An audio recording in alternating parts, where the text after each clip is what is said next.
Hey, everybody, this is Billy. I just wanted to pop on before the episode and let you know that we're going to break up this conversation that we had with Kolin Purcell and Anna Schlegel into two parts because both Brian and I were so fascinated by what they had to share with regards to breathwork. And we think you're going to find it both fascinating and informative as well. So we're going to share part one of that interview today, where they talk about the physiological effects of breathing and the importance of becoming more aware of our breath.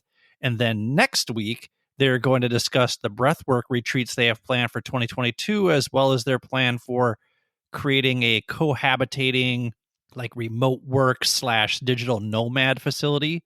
And that's something that I'm very interested in as I start thinking about the next chapter of my life in terms of shifting my career path away from education and into some unknown endeavor that I'm still shaping and manifesting into reality, and add manifesting into reality to the list of phrases I never thought that I would say in my life. I think this conversation complements the one we had with Marie Nutter last week really well. So if you enjoyed the calm she brought to our conversation, you'll enjoy this conversation as well, because Kolin and Anna are so knowledgeable about the physiological effects our breath has on our body's systems.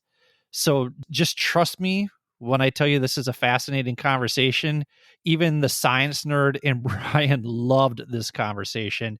And I'll share his text to me next week, because I genuinely felt the same way after I first met Kolin and Anna in Dakar during my time at the NGor Island Surf Camp. And if you're interested in learning more about that endeavor, you can go back to episode 39, where I talk about my travels to Portugal, Spain, and Dakar. So, with all that, take a deep breath, slowly exhale, and enjoy the show. Take care, friends. Coming up on the Mindful Midlife Crisis. So for people, it's actually really hard to breathe into their belly. I've been doing lots of exercises with people, and the first thing I always look at is bringing the breath further down, because it's calming for us. And of course, it's not that we're only active all the time or only relaxed all the time. It's always a balance, but like usually everyone is way too much in a stress level, like way too much up there. So the more you can actually focus on bringing your breath deeper into your body, like the belly breathing, the better, because it kind of balances this whole stress level out. Welcome to the Mindful Midlife Crisis, a podcast for people navigating the complexities and possibilities of life's second half. Join your hosts, Billy and Brian, a couple of average dudes who will serve as your armchair life coaches as we share our life experiences, both the good and the bad, in an effort to help us all better understand how we can enjoy and make the most of the life we have left to live in a more meaningful way. Take a deep breath, embrace the present, and journey with us through the Mindful Midlife Crisis.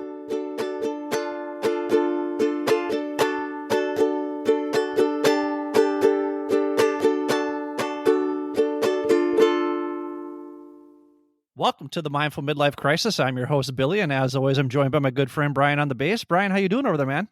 I am elated today, Billy. Why are you so elated? Well, because I checked the list and that word was available. So I'm like, yes, that makes me happy. I was really excited about it. So today I'm elated. It's the little things in life that bring ultimate joy. That's all it takes for me. I'll tell you, I'm elated as well, because we have two absolutely fantastic guests. Brian, we have been crushing it with our guest list once again this season. Season 3, I didn't think we could get any better. And I just feel like season 4, we just get incrementally better and better. It's really exciting. It is. It makes me feel like we're accomplishing and building. Agreed. And that's actually rather fitting, because the guests that we have today are two people who have accomplished and built a new life for themselves. And here's the beauty. A lot of the times that we have people on our show, they're usually around our age, right? They're in their 40s. And the two of them have figured it out already at such a young age. And we're very excited to have on the show Kolin Purcell and Anna Schlegel. Anna and Kolin met while traveling the world without an end date when their paths crossed in a small surf camp in Sri Lanka during the first wave of the COVID pandemic. Anna has been nomadic for over 4 years since leaving her home country in Austria and her life as a marketing consultant. Her quest to see the world has been focused around studying and teaching yoga, meditation, and other nourishing spiritual practices. Kolin left a comfortable job as an engineer in Silicon Valley 3 years ago to explore the world and sink deeper into the meditative practices he got a taste of while in California. This path led him through several multi-day silent meditation retreats and trainings of various kinds, including an advanced teacher training in the ancient yogic breathing techniques of pranayama. Since meeting, the two of them have joined forces in their mission to spread awareness of mind, body, and breath-enhancing techniques to whoever they encounter along the way. Surfing ocean waves has inspired all of their work, as they believe the ocean is an exceptionally wise and deep teacher. In fact, I met them near the ocean when I was in Dakar, and their dream is to use all of their experiences to create an immersive living space near the ocean where people can stay to explore the question of what does it mean to live well. Welcome to the show, Anna and Kolin. Hello. Hello. Thank you for having us. Absolutely. It's good to see you again. I know you're stateside now, correct? Yes, we are. Yes, we are. Briefly, and because you were on your way to Ecuador. Yes. Ecuador. Brian, remember when I told you how badass surfers are? I've actually got 3 friends in Ecuador right now. They're in Quito. Oh, really? Yeah. What city are you going to? We will start down in the south in Guayaquil, and we'll kind of work our way along the coast and probably up in the mountains for a bit too. But being surfers, we'll be mostly on the coast. That's so awesome. Like I said, if you haven't listened to the episode where I talked about my trip to Portugal, Spain, and Dakar, take a listen to it and just listen to how excited I am talk about how badass surfers are, because you really are a badass group of people. And I noticed that you both put that down in the 10 roles that you play in your life. So can the two of you share your list with us, please? Yeah, it was an interesting exercise to think about that for sure. So I jotted down for the 10 roles that I play these days: surfer, traveler, stoke master, teacher, student, outdoor adventurer, drone operator, partner, videographer, and writer.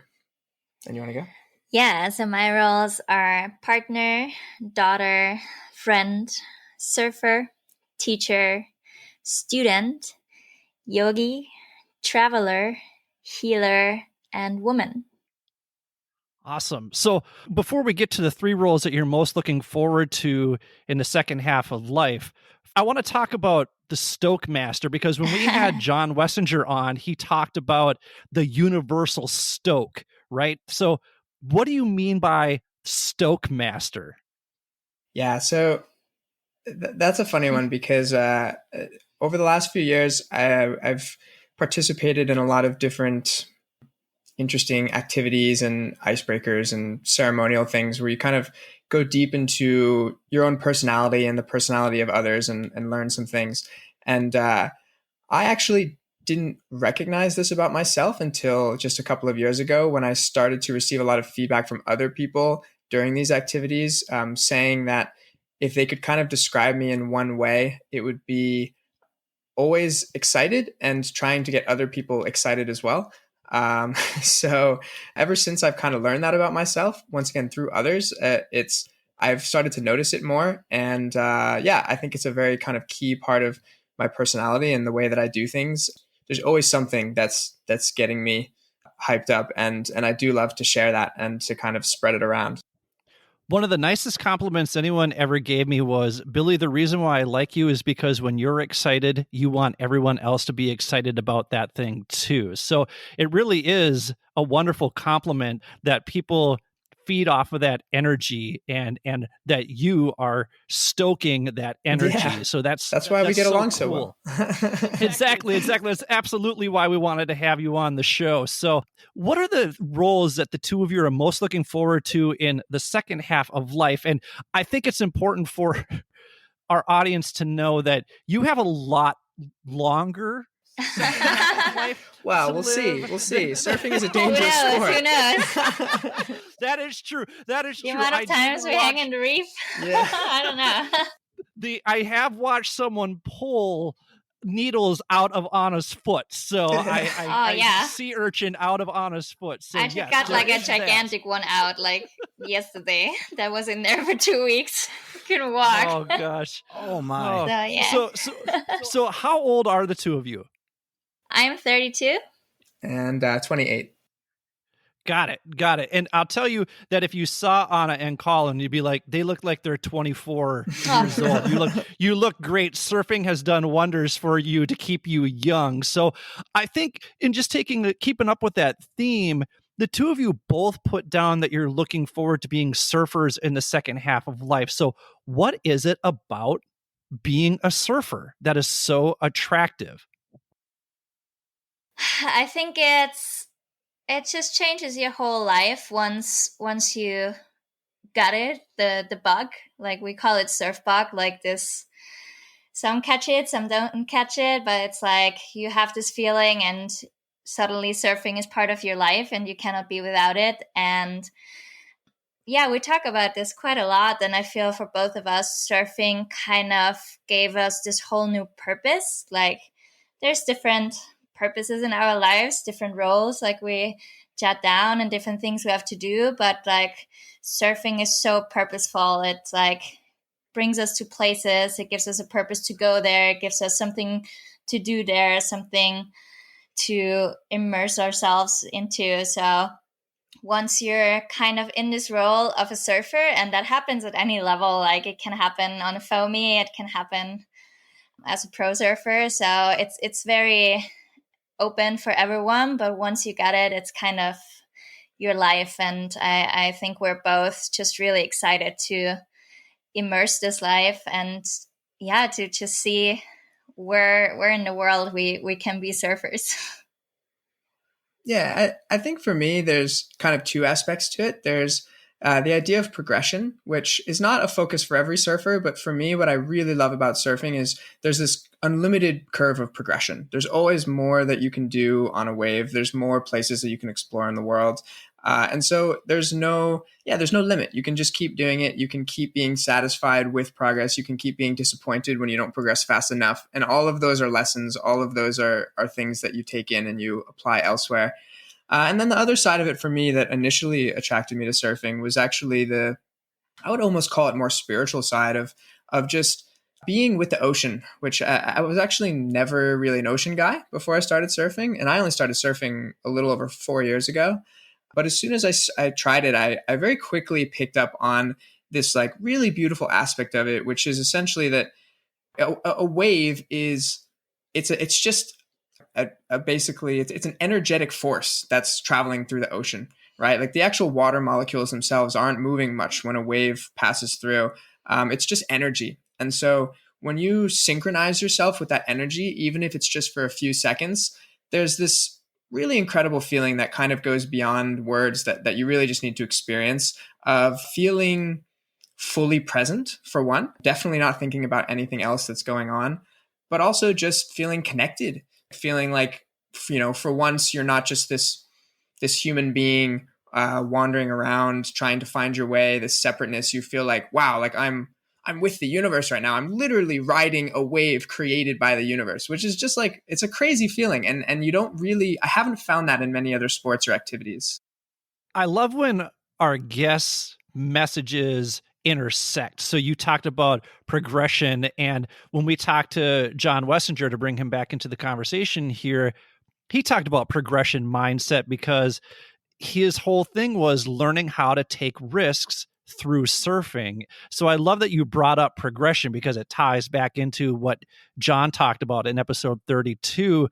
And I can completely relate to when you talk about the power of the ocean, because when I was in Dakar with you guys, I went out paddleboarding, and the ocean is beautiful and terrifying all at the exact same time. And it was one of those things that it really dawned on me, especially while I was out there, because I see the surfers out there navigating these waves, which were much bigger than what I had seen before. And I went surfing when I was in Portugal. And to your point, Anna, there is that universal stoke when you're only up for maybe 10 seconds if you're a beginner, but those 10 seconds are the most euphoric 10 seconds of your entire life. It's so much adrenaline, and you feel just amazing when you have landed your first wave. So I completely relate to what you're talking about. And that's just somebody who's only been surfing one time. I think there's something to being present when you're on the water, and that's why I love paddleboarding so much. Yeah, and it's really endless. Like, you see pro surfers still having these days where they say like, oh God, that was terrible, and I want to progress, and I'm working on this and that. And it's just so, it's very mirroring. Like, you go through a lot of things on land, you go through them in the water too, and you kind of have to continue, you have to be present, and then you get the reward, and then you feel like, that's what I'm doing it for. Let's continue. And it goes on, And I think that relates very closely to student, which you both also put down as something that you're looking forward to in the second half of life. So what is it about being a student that you are looking forward to? The reason why I put student as kind of the top three is, well, it's because really my other one on there is teacher. And I think that considering myself a teacher, I'm always very careful to remember that I'm always also a student at the same time. I think as a teacher, the only way that you can kind of go wrong is to forget that even through being a teacher, that is sometimes where the most learning occurs, both for yourself and for your students.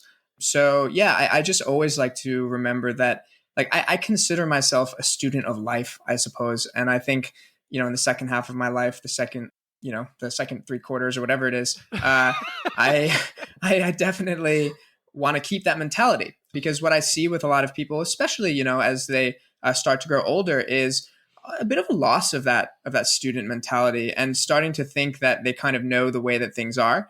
And I don't think, it's ever possible to fully understand the way that everything is. You have to keep yourself open.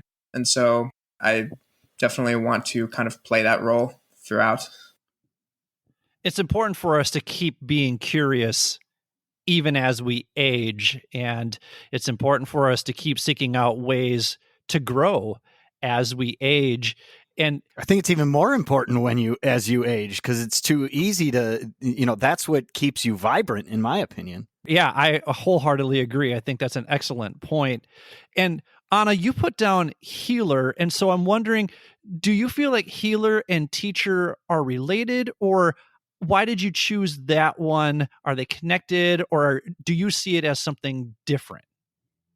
Yeah, they're definitely connected. I think that's why I chose healer, because yeah, like Colin said, student and teacher, it goes very much together, and it's almost the same thing. Like, we have this saying in teaching yoga, for example, or like in anything really.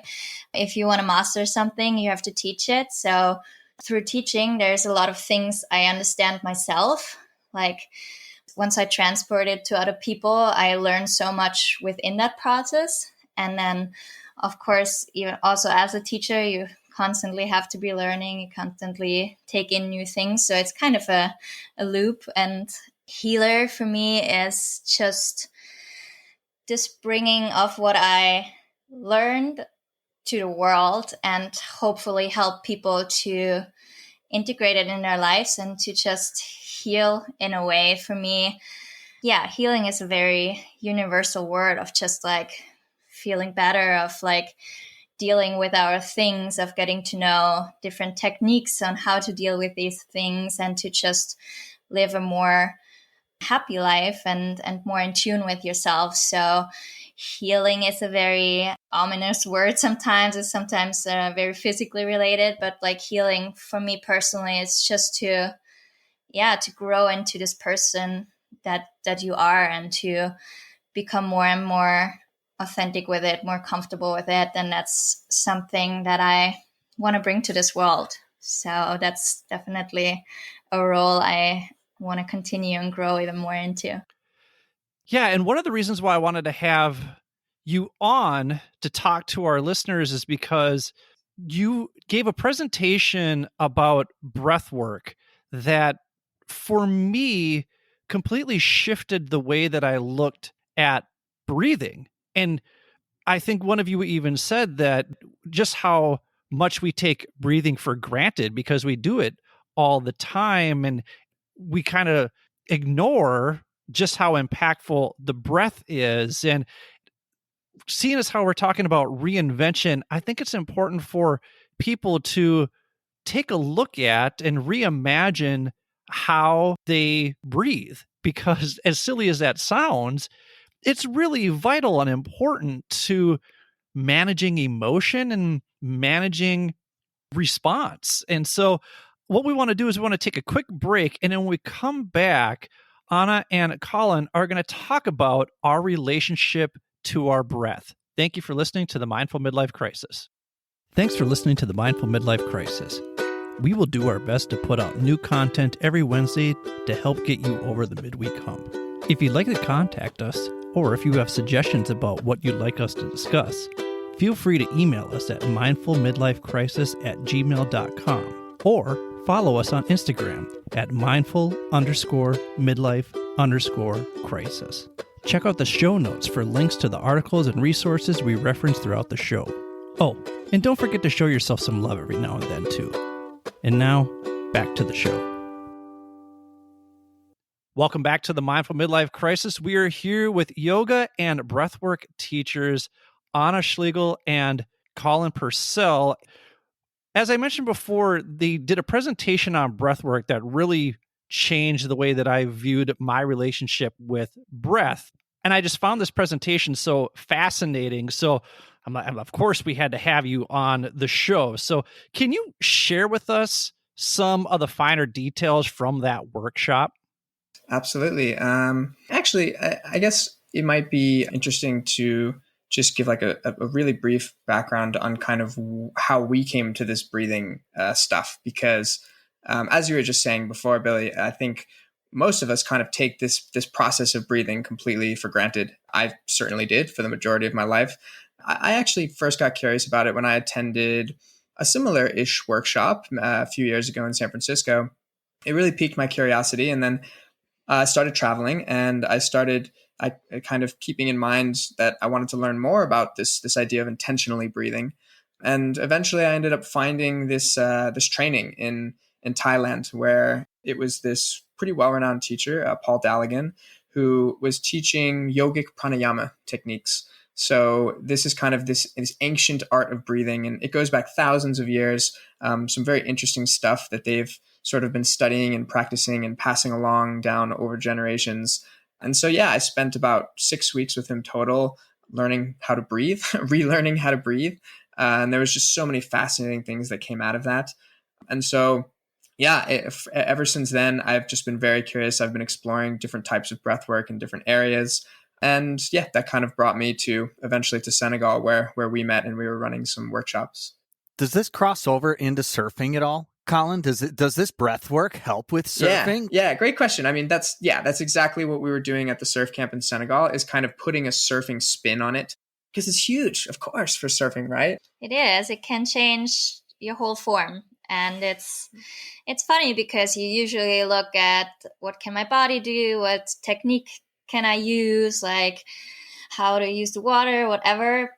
But this very fundamental tool that is with us every second, literally, of our lives, fairly anyone looks at it. So definitely the answer is yes. And it can actually be a big impact on the surfing. Yeah. And, our pitch is always that surfing is kind of a metaphor for life. So if you can use breathing to for example, calm yourself down in an intense situation while you're surfing, then why would you not be able to do that in any other situation on the land as well, right? Yeah, I think the thing that we usually start people with is just sort of asking, why is it that we even breathe? Do people know what is this physical process of breathing? I don't know. Do either of you guys have some knowledge in that area? To deliver oxygen to our cells on a basic level. Yeah, essentially. And like, why would we want to deliver oxygen to our cells? Like, what is that actually doing? Nurturing life. Exactly. Yeah. It's fundamentally affecting all the processes of our body, like everything at once, right? So if you consider some other things that we do, some important things like eating or drinking or something, those affect certain parts of the body and stuff. But the breathing, it's happening all the time. Yeah, it's like when you think about it, we spend so much time about our diet and training our body and so on. But like we can go, I don't know exactly the amount, but like 2-3 weeks without food. We can go a few days without water, but without the breath, we can like barely go a few minutes, and yet no one really looks at it. And thinking of how much we can do with our diet to influence our body, like think of how much we can do with this tool that we're literally using every second of our lives. So this is kind of why it's so important to look at it and to actually become aware of our breath, and then in the next step to maybe train it and actually use it to influence our body, our mind, our life. So yeah, before we get too much into the details of how we actually can do that, I would like to do a little exercise with everyone of the listeners. We need to make sure that if you're listening, that you're doing this in a safe space. Exactly. Yeah. I just wanted to say, maybe if you're driving your car, you leave your eyes open and focus on the street or find a parking lot. If you're in a safe environment, yeah, maybe just find a comfortable yet upright seat, and you can close your eyes for the next moments that we're doing that. And yeah, if you're not in too comfortable position, you can also lay down or just close your eyes for a moment. And just to start off, take a quite deep inhale through the nose. As you do, sit up a bit straighter if you can, filling up your whole body. And then you can release through your mouth.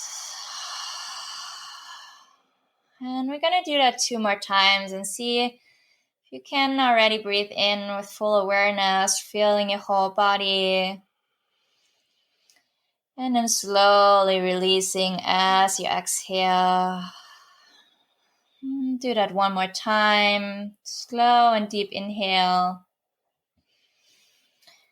And full exhale.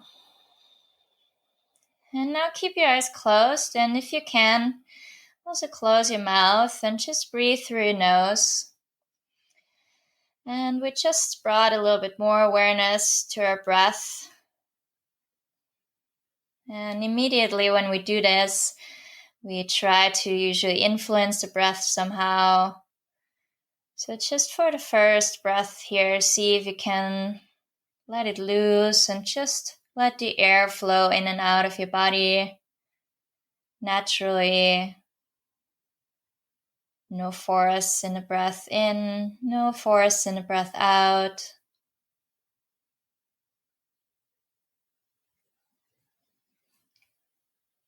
And then slowly we're starting to really closely observing the breath here. This breath that goes in and out automatically, constantly. Where can you actually feel it?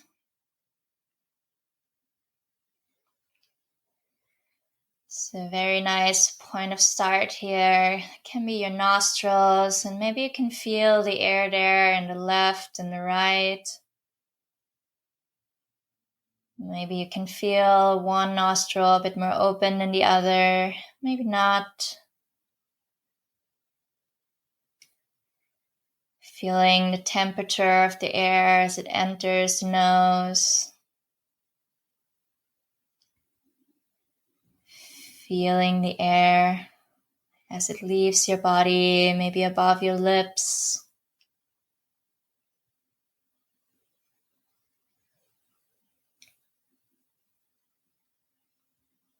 And then feel it also within your body as you're breathing without any force, without any additional movement. How is the breath moving your body as you're sitting still?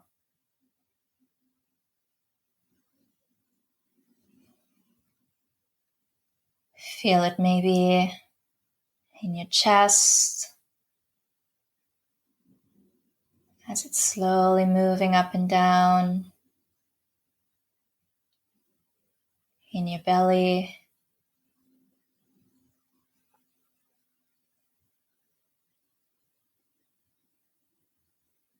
What can you feel as you're taking the inhale? How is the inhalation moving your body?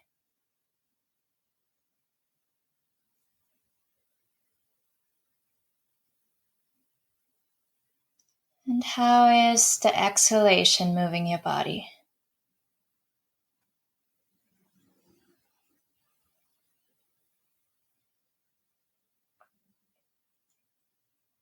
Where is the mind as you're breathing? Is it wandering off?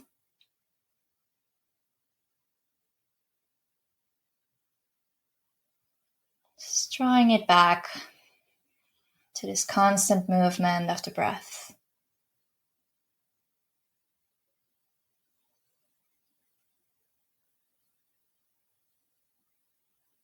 Nice, and then slowly taking maybe a bit of a deeper inhale, one more time. Feeling the length. And the release as you exhale. And when you're ready, slowly opening the eyes, coming back.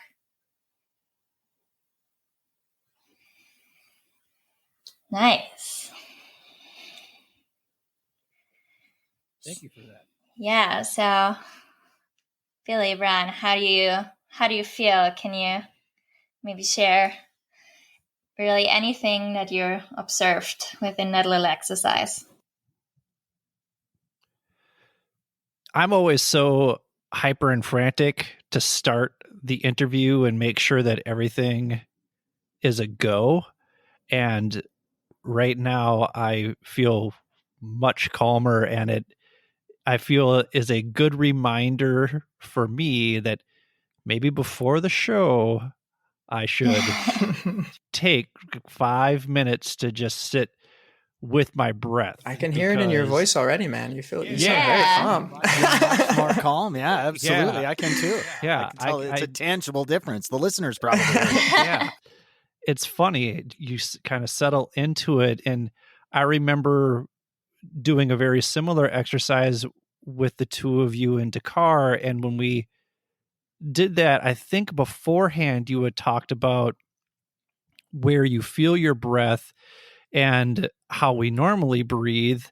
And you said, when you normally breathe, do you breathe into your shoulders? Do you breathe into your lungs to where your shoulders hike up? And that's my natural default breathing position, I would say.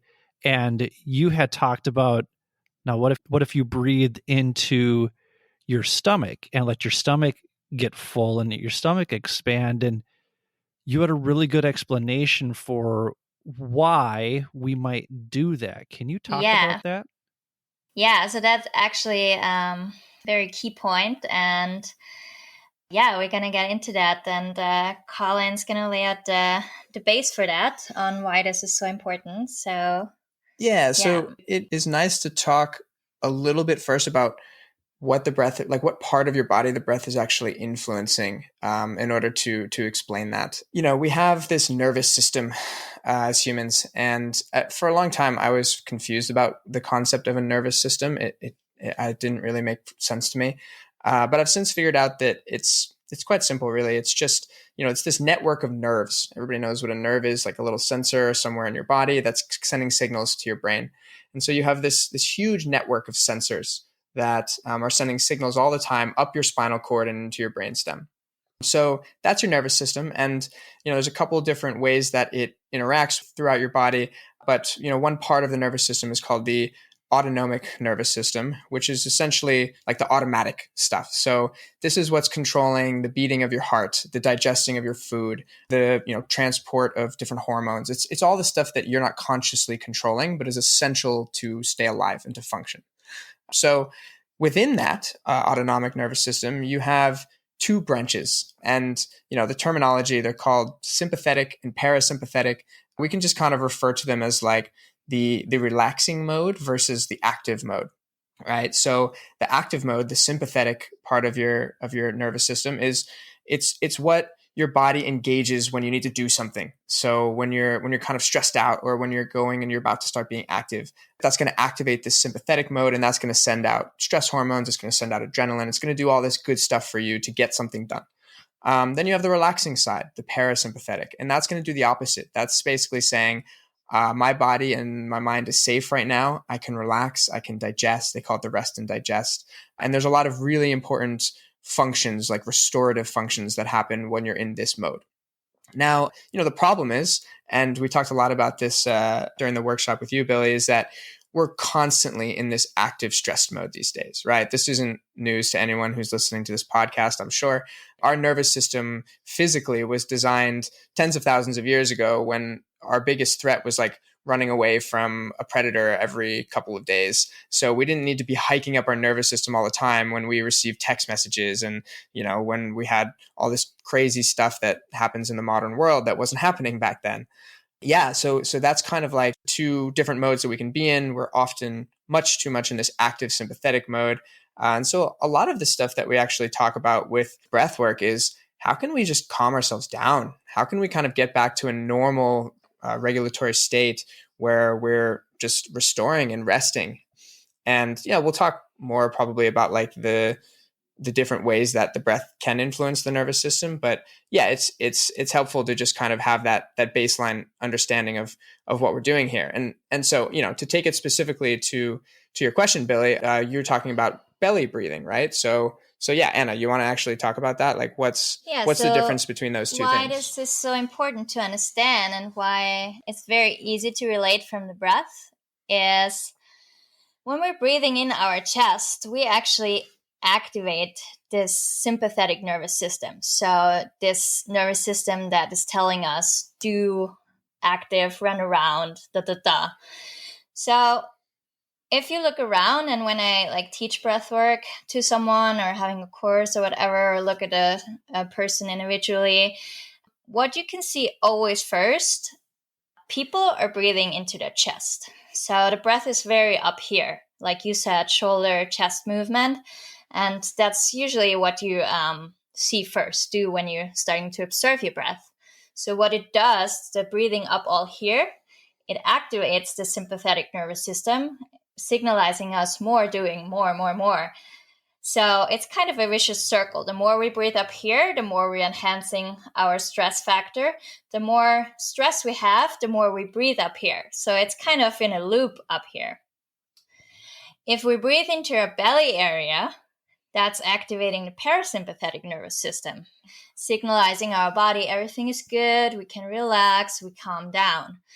So for people, it's actually really hard to breathe into their belly. I've been doing lots of exercises with people, and the first thing I always look at is bringing the breath further down, because it's calming for us.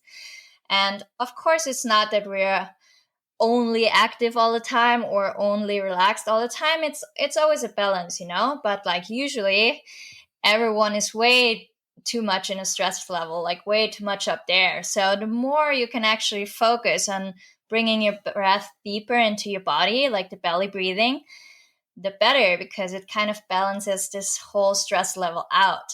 And this is usually also what's the hardest for people, because it's a new thing to learn. And that's what we talked about. It's so fascinating because it's such an easy step that can literally improve your life quality in a second just to learn how to fully breathe and use everything that is there and to calm yourself down in an instant.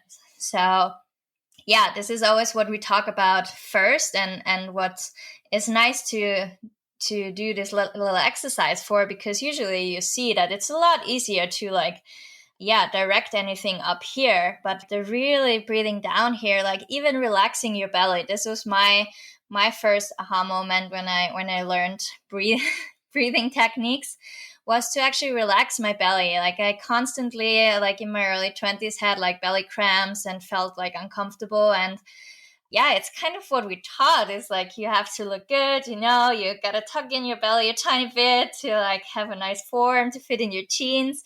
But what we're actually doing constantly is stressing ourselves out, because the whole system down here at the belly that actually is to relax ourselves, we're tensing up and we're not breathing there. So yeah, it's my first exercise and my first tip to everyone immediately.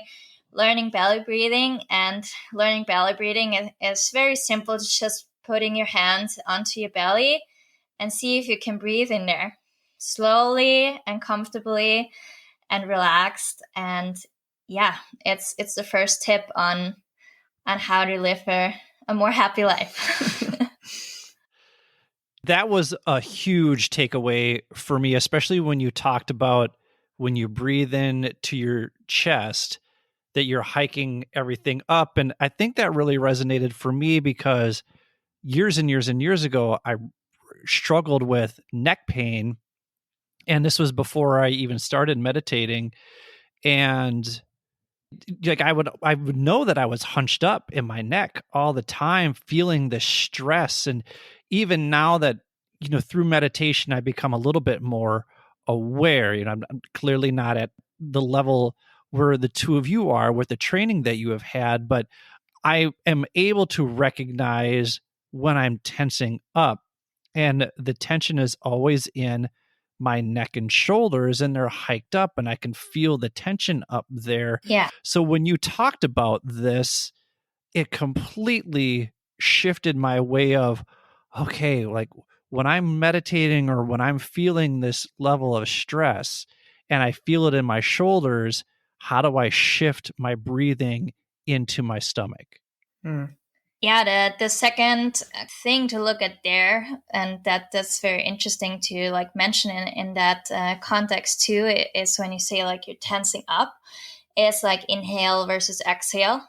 Because like literally when you inhale, you're like sitting usually a bit more up straight, you're expanding here, and it's the same thing. It's activating our sympathetic nervous system. So the inhalation is like signalizing our body, okay, so there's something to do. I'm getting all this new energy into my body.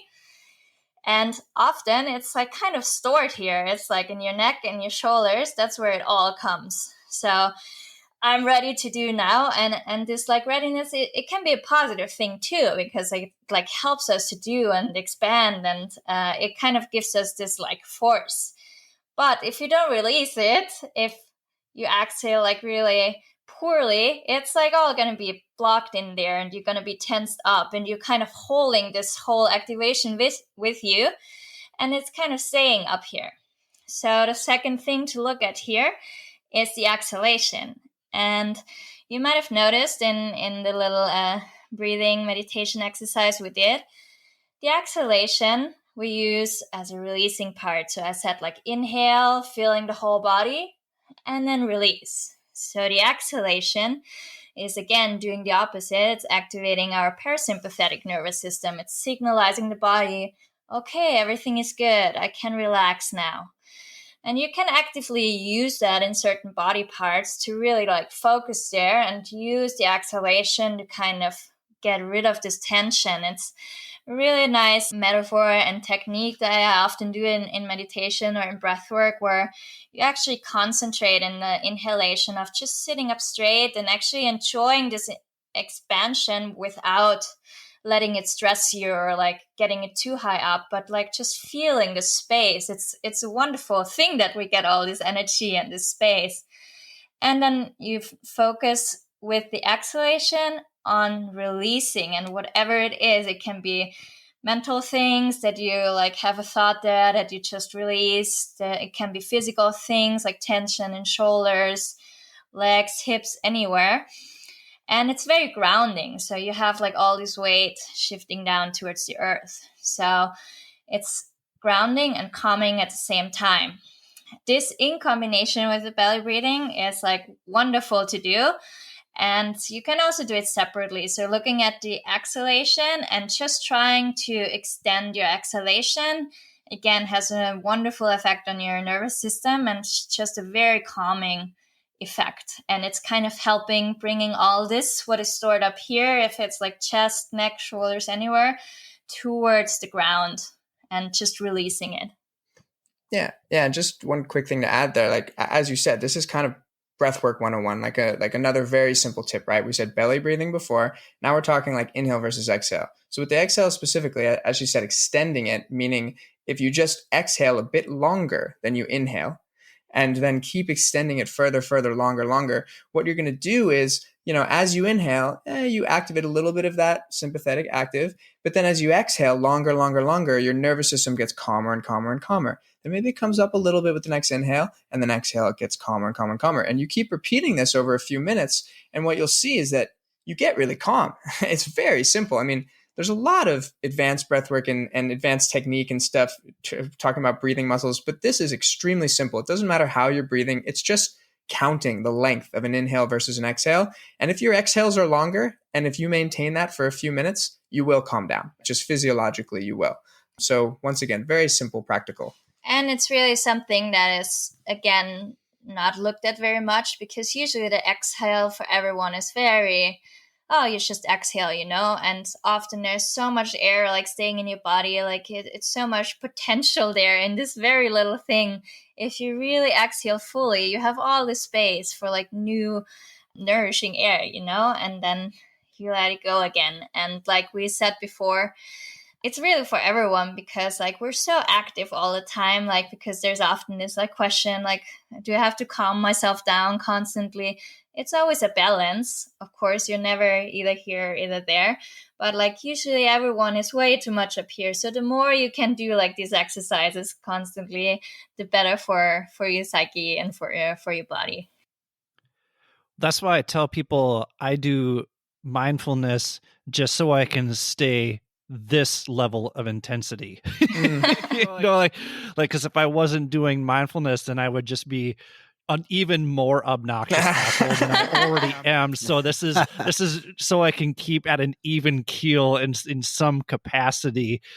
When we take a look at nose breathing versus mouth breathing, what can you tell us about that? Because whenever I go to a yoga class and they say exhale through your mouth, I refuse to do that, because it's so, okay. It's so uncomfortable. It's so unnatural to me. And it actually makes me lightheaded. And I think I can also smell my breath, which does not, that definitely activates my stress. So talk about the difference between nose breathing and mouth breathing.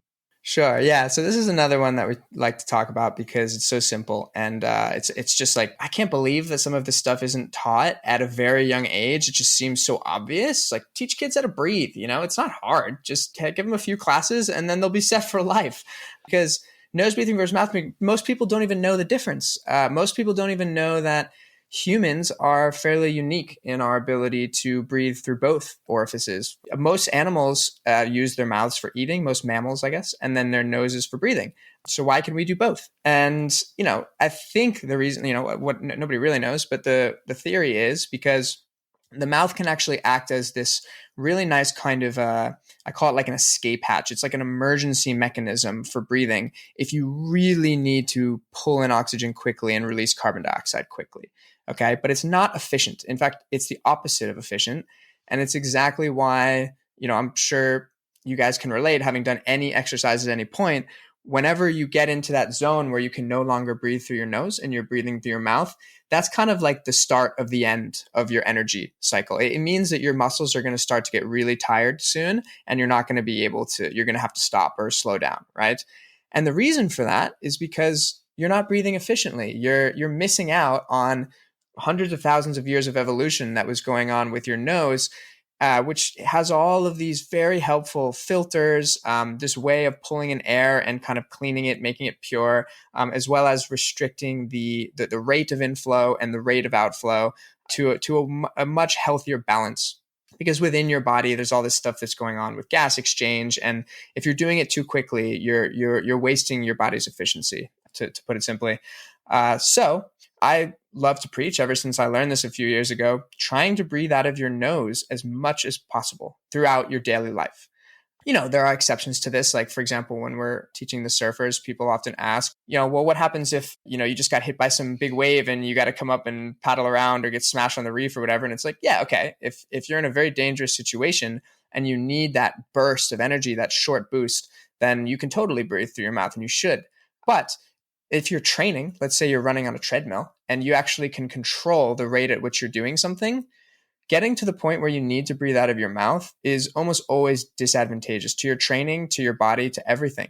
So I always quote this one breathwork instructor who I was following a long time ago. And he said that he used to work with a lot of professional athletes, and he would get them to do their training, or he'd watch them while they're doing the training. He would see that when they got to the really high intensity reps, that they'd start breathing through their mouth. And he said, hey, why don't you slow down and see if you can do your whole training only through the nose. So they'd do this, and they'd get super frustrated because they had to slow down their intensity a lot to be able to keep breathing through their nose. However, when they continued to do this for a few weeks, what they found is that they actually broke through these plateaus that they'd had for years of being able to do exercise at a certain intensity, because they trained themselves to use this much more efficient piece of organic machinery. And that was helping them to actually increase their capacity a lot better, improve their breathing, make it more efficient. So yeah, especially for athletes, this is a huge thing. That's amazing. I can remember I was using the ski erg at the gym a while ago and was doing an all-out ski erg sprint and just collapsed on the floor, and I'm sucking in air through my mouth, and I'm like, if you want to calm down, you need to go through your nose. So then I shifted through my nose, and then it was just interesting how quickly I was able to settle in and regain my breath much better. And there wasn't a sense of panic, like, oh my gosh, I'm completely out of breath right here. It took certainly time to regain, but I didn't feel like I was anxious. I didn't feel like I was stressed once I was able to shift it through my nose. And, this is a hypothesis here, but when I was going to the gym and had to wear a mask, I hated breathing through my mouth when I was exercising, when I had the mask on. So I really worked to actually breathe through my nose while I was wearing the mask at the gym. And I don't know if it added any advantage to my lifts, but I did PR, my deadlift during that time. So maybe that was part of it. I don't know, but it is interesting, that relationship between nose breathing and mouth breathing, because that was another thing that you talked about that really resonated with me. Yeah, and it's often more comfortable to breathe through the mouth because we always do it. And I even catch myself breathing through my mouth very often. And then if you've noticed, we started our little meditation with inhale through the nose, exhale through the mouth, because it's a fast escape, and for these first 3 breaths, I call them clearing breath. It's kind of nice to really feel this release. And if it's going out through the mouth fast, you really feel it. But then we close the mouth and we breathe through the nose. And when we're starting to do that and looking at the breath and starting to control it, you actually have way more control through the nose. And talking about breathing into the belly and talking about extending your exhale, that's so much easier to do with the nose, because you actually can control it way better, and you actually learn how much capacity there is by just doing that. Exactly. Yeah. And one more note, something that has to be mentioned here is how this all plays in. So everything that we've been talking about has been breathing while we're awake, while we're conscious, right? But what about breathing while you're sleeping? This is somebody nobody thinks about. And unless you're someone who's maybe been tackling a snoring problem, you probably rarely think or know how you breathe at night. So It's the same thing, right? A lot of people are breathing through their mouth while they sleep. And those people who are doing that are probably waking up pretty often with dry throats. There's all sorts of like really small things that start to happen, but it's not good for your teeth. Oh, not good for your teeth. Oh, exactly. Plaque can actually harden when you're breathing through your mouth at night. Supposedly, there you go. There you go. I actually hadn't heard that, but I believe it. So yeah, and there's just a lot of general health things that are going to happen here because you can't get into that really deep parasympathetic state as well if you're breathing through the mouth. But the key here is, okay, so first of all, how do you know if you're even breathing through your mouth while you sleep? And often what can you have do a lot about of it? Pictures taken for you because I was a classic open mouth breather, and all of my friends always thought that's very funny when I fall asleep in the car. So there you go. That's how you know. There's one strategy. I think people in general who like have partners or whatever that are sleeping in the same bed with them will probably know pretty easily. But yeah, I don't know. I suppose you could like sore throat. You could film yourself. There's some things you could do. But the point is, what most of us can do to actually help this, which is it's going to be kind of a strange suggestion to anyone who hasn't heard of this before. But what I did when I found out I was breathing through my mouth at night was I started taping my mouth shut. And so many people are terrified to do this because they think they're going to suffocate. But what's amazing is that since I did that, since I started, this was about 3 years ago that I spent about 3 months taping my mouth shut every night. And it's a little bit strange at first because you kind of look like a hostage, especially if you have like a sleeping mask on.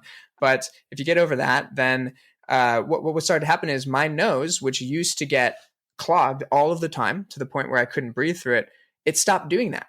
And that was crazy to me. Like I thought, oh, I'm going to suffocate if my nose is clogged, if I'm sick or something like that. But actually what happens is when you don't have the option to breathe through your mouth, your nervous system knows that it's got to keep the nose clear. And so it's going to do whatever it needs to do to lessen the blood flow there. There's these little cavities in there that fill with blood to block your nose. It'll lessen the blood flow there, and it'll make sure that you're essentially able to breathe through your nose constantly. And I can really say, like with certainty, that I have not needed to breathe through my mouth for like sickness or other related reasons for the last 3 years, ever. And it's just because I've trained myself at night and during the day to be able to constantly breathe through my nose.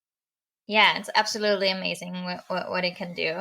And it helps with snoring. It helps with sore throats. It gives you better sleep. And sleep is like, when Kolin and I like talking to people, like most people don't sleep very well. And there's a lot of things for that. But like one major thing is that you're using so much energy through your mouth that can easily be replaced by breathing through your nose.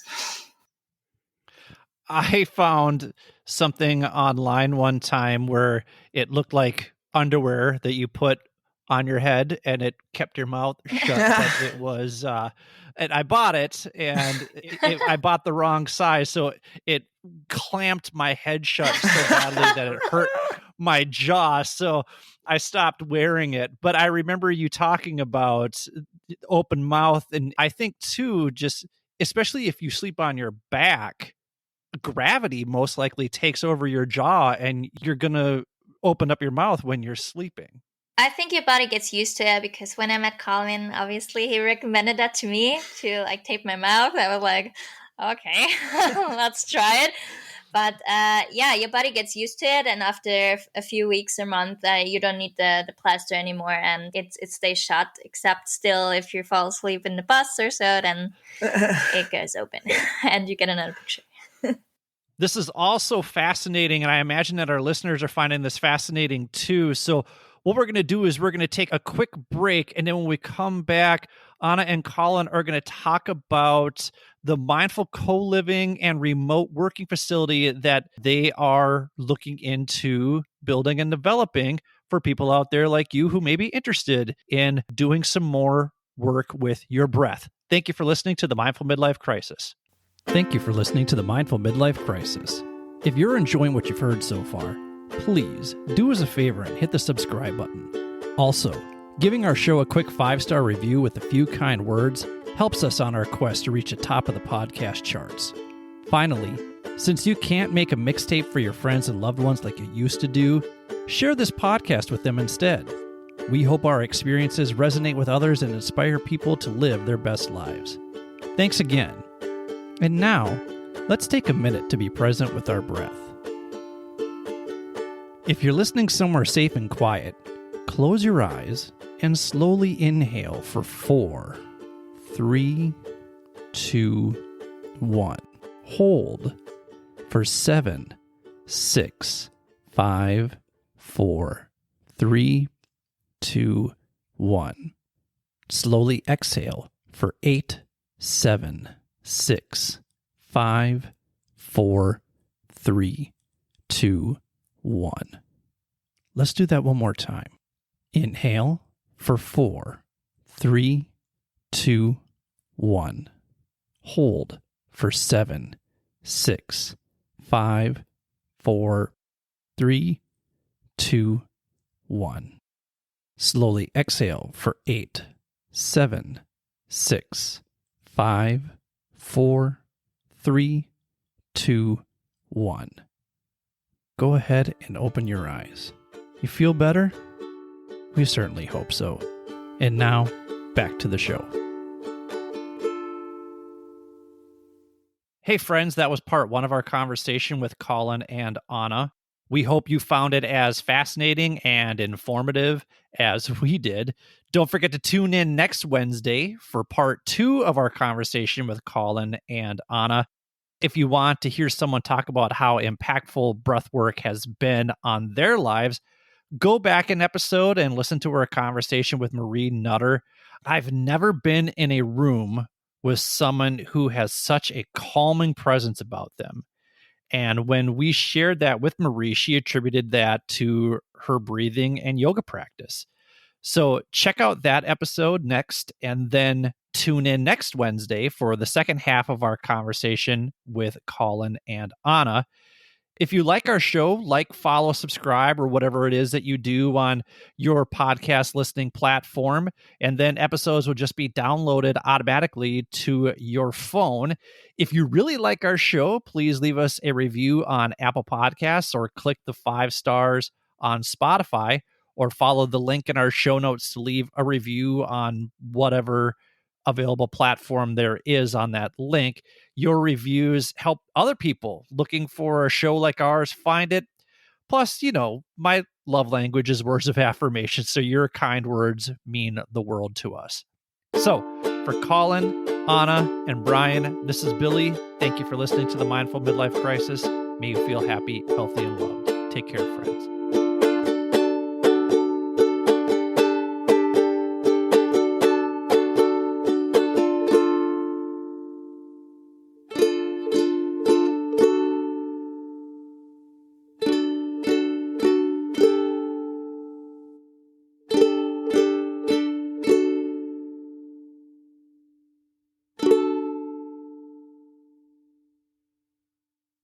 Thank you for taking the time to listen to the Mindful Midlife Crisis podcast. We hope you enjoyed this week's episode. If this episode resonates with you, please share it with your family and friends. We will do our best to put out new content every Wednesday to get you over the midweek hump. If you want episodes to be downloaded automatically to your phone each week, all you need to do is hit the checkmark, subscribe, like, or follow button, depending on what podcast format you're using. While you're at it, feel free to leave our show a quick 5-star review with a few kind words so more people like you can easily find our show. If you're really enjoying the show and you want to help us out, feel free to make a donation to www.buymeacoffee.com/MMC podcast. That's www.buymeacoffee.com/MMC podcast. You can also access the link in our show notes. We use the money from these donations to pay whatever expenses we incur from producing the show, but ultimately, we record this show for you. So if you keep listening, we'll keep recording and releasing new episodes each week regardless. If you'd like to contact us, or if you have suggestions about what you'd like us to discuss on future episodes, feel free to email us at mindfulmidlifecrisis@gmail.com or follow us on Instagram at mindful_midlife_crisis. Be sure to check out the show notes for links to the articles and resources we reference throughout the show. Thanks again for listening. May you feel happy, healthy, and loved.